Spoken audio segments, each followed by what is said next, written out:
6ix9ine NFT project was a scam? Oh no.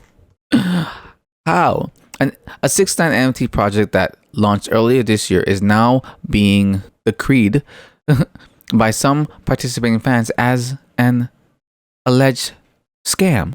This guy scamming the guy with a 6 and a 9 on his forehead, the guy who's got whatever the fuck this thing is, also with a 6ix9ine on his face, might have scammed you? No. How can it be? He's so trustworthy. Look at him. Back in October, mere days ahead of the launch, 6ix9ine himself promoted the Trolls NFT collection in an Instagram post that has been taken down. Shocking. The project, which was immediately met with questions about its legitimacy, was built at the time as an effort that would see total of 100,000 going to various charity groups. Token owners, meanwhile, would receive royalties. Okay, that's pretty cool. I mean, the idea sounds pretty cool. You know what I mean? You help out the charity groups. The owners also get a little bit of a kickback. It all works out really nicely. Friday, Rolling Stone, which previously raised questions about the collection, published a report detailing the latest developments surrounding the endeavor. In the report, one fan, a 26-year-old crypto investor identified only as Jacob, said the project turned out to be a huge scam. Oh no! Who would have saw it coming? Jacob is said to have spent an estimated 40K. Bro, you're 26. You apparently have 40K to blow away. And you couldn't do more research into this?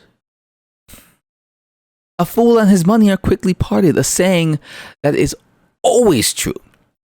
Anyways, 40K and ultimately minted 82 NFTs, which has since... lost myself here. Jacob is said to have spent an estimated $40,000 and ultimately minted 82 NFTs, with his since critical thoughts against trolls organizing being shared by several other Trolls Discord members. Among the claims in the damning new report are the royalties have not been delivered. Oh no. Promises of giving said royalty owners the power to make decisions about the distribution of funds hasn't come to fruition. And the previously teased a boxing game, there was a boxing game connected with the project, was never unveiled. Shame. Additionally, Jacob claims there is no proof of the philanthropic side of the project having been carried out as initially stated. Oh, Jacob.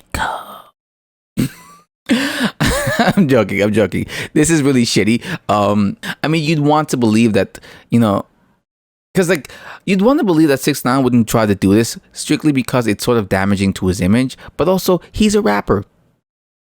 So sometimes being a piece of shit is a persona, right? Like, not all rappers, but some rappers, me being a piece of shit is my character.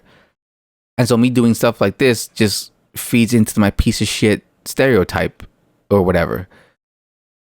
It sucks. These kind of look a little cool. I mean, I don't think I would buy them, but not really a huge fan of 6ix9ine, but they look pretty cool. You know what I mean? And so if you're a huge fan, I could see why you'd maybe want to get involved in this. But also, he's 6ix9ine, dog. I don't know. Maybe not. Maybe don't invest in that. Maybe just don't. NFT gaming project hack sees 150K of crypto stolen. Ooh, man. Buyers hoping to get in on the ground floor with Fractal, a gaming-based NFT project by Twitch co-founder Justin Can, has instead found themselves scammed out of their Solana. So, I already pre-read this, right? So, the what essentially happened here is that Fractal was hyping up this NFT game, right? or project that they're talking about. Right? They're hyping up their NFT project that they had going on and that it was coming out, and they're talking about it. You know, people on the Discord getting hyped. Yeah. So then this random dude comes in. I love how it's always referred to as hacking, but it's not even really a hack. Like when you think hacker, you think someone's sitting there like coding some shit, like doing like the Matrix or whatever. But the dude came into the Discord and dropped a link. That's it. That's all he did.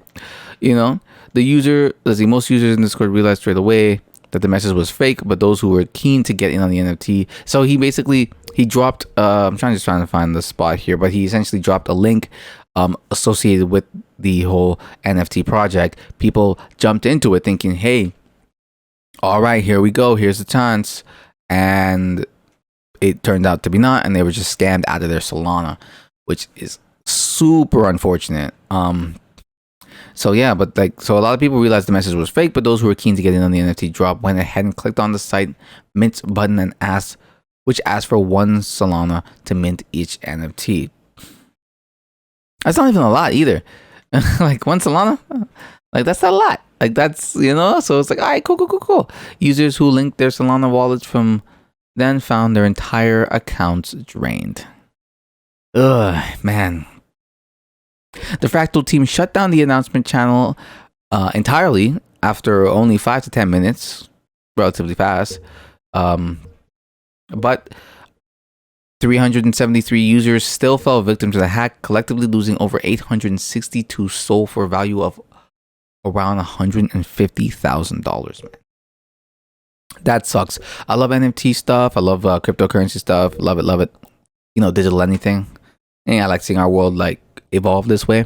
But it's so like this is going to be more and more of an issue, and kind of why sometimes I like the idea of regulations is sort of necessary to protect people who are, I don't even want to say dumb. They just like, you know, they're hyped. They're thinking about it. Like, it's not to say I haven't jumped on certain things maybe when I shouldn't. I didn't get hacked or anything like that. But it's like, yeah, sometimes you get, you know what I mean? You want to be the first to it. So you're not taking the due diligence to examine things. But so it's kind of shitty that this happened to a bunch of people.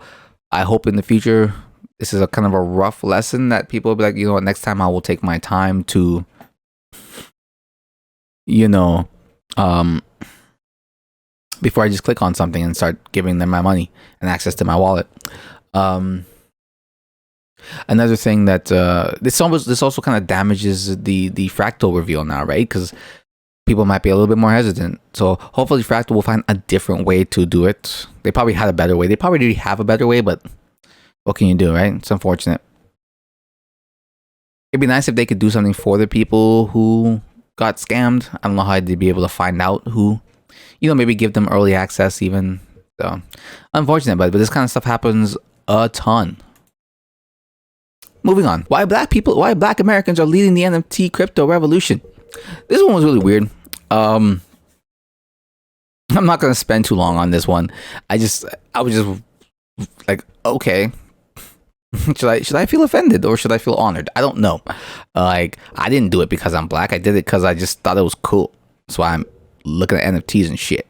But in reality, so apparently what this article basically says is that, you know, black people have been inherently left out of the out of financial institutions, not being able to get into financial things like real estate and other kinds of investments relatively easy due to, you know, well, history, and not really giving them an opportunity. But this sort of brand new investment strategies, I guess, or investment avenues rather, NFTs, crypto, etc., gives black people a lot of new opportunities to get in very small and create something very big in the long run, which I do agree with, and I agree with that for everybody. I think it just helps impoverish people in general. But I believe this article says it somewhere that, yeah, so 23% of African Americans own cryptocurrencies compared to 11% of white Americans and 70% of Hispanic Americans. Or Hispanics. Doesn't say American. Don't know why they left the American part out of that one, but they did. So yeah, I mean, that's interesting. I guess I think a lot of it also, I think it does mention this in this article as well, that so there are a lot of like shoe NFTs and stuff like that, which is inherently something that I guess a lot of black people are sneakerheads and they like that stuff. Makes sense because a lot of rappers kind of push their sneakers or their advertising, like basketball players, rappers are advertising that stuff. So it makes sense that it would connect to the youth, to the black youth, pretty easily. And yeah, I think that's pretty cool. I never really thought about black people leading the charge in that particular category, but fuck yeah, why not? Anybody and everybody should be getting into NFTs, should be getting into, or at least looking at NFTs. You don't have to necessarily get into those, but you should definitely be looking into the cryptocurrency side of things. I personally think it's the future. I personally see that it's going toward that direction. I personally think it's here to stay, especially with the current institutionalized buying pressure. They're all getting into it.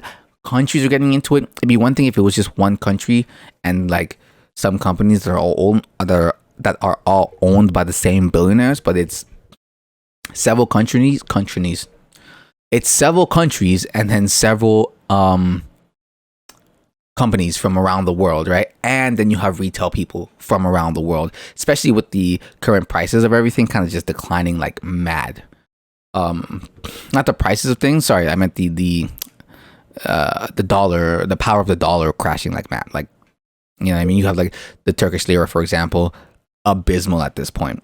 So things like that. So I like it. They also talk about how like black Americans are really into the culture, pop culture, and they're really culturally savvy, I guess. So that also helps them see the trends of things that are going on and jump on it relatively fast. So I think that's pretty cool. Oh yeah, here. Have historically been left out of growing industries like alcohol, marijuana, and more. So, by all means, yeah. I'm a black American. So, I guess I'm part of that 23 fucking percent. So, whatever. Anyways, guys, thanks for watching. This was fun. Come back for more. Like, comment, and subscribe.